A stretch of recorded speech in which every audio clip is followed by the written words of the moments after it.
All right, and from my standpoint as a litigator, I think this is probably what most people are interested in.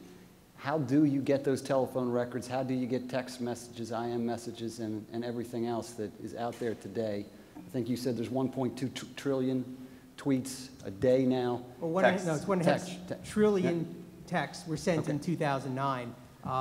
It's as impressive now as it was back in 2009.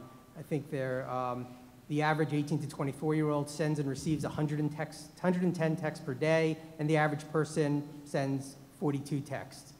Sends and receives 42 texts per day. And Keith, you're a T-Mobile, right? So yeah. A lot of these texts are coming through your devices and on your network, right? Yes. Do you guys preserve the texts? We do not preserve the texts. And how do other telecommunication providers handle that? I'm not sure. I think some of them may keep them for a very limited amount of time, you know, hours or days, if that.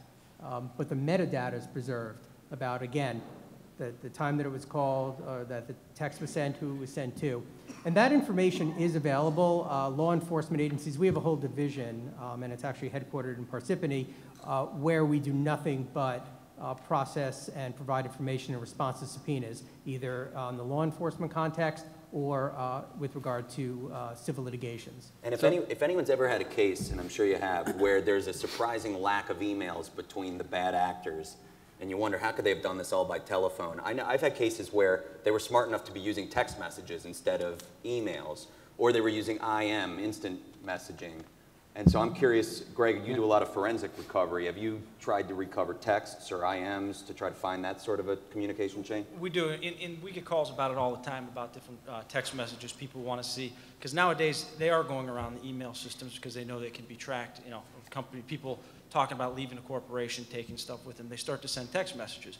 And what we do is when we get the device, we have a way in which we can pull the text messages off, active and deleted, if they're still there until they're overwritten. But nowadays, these devices, they have so much internal storage within them. There's a significant amount of emails and deleted text messages that may reside out there. So to the extent you have the device, we can still pull those messages off of those devices. But again, looking at, I think you said 100-some text messages a day, how long those are going to go back and still be on that phone, you know, it varies based upon the usage of the actual phone.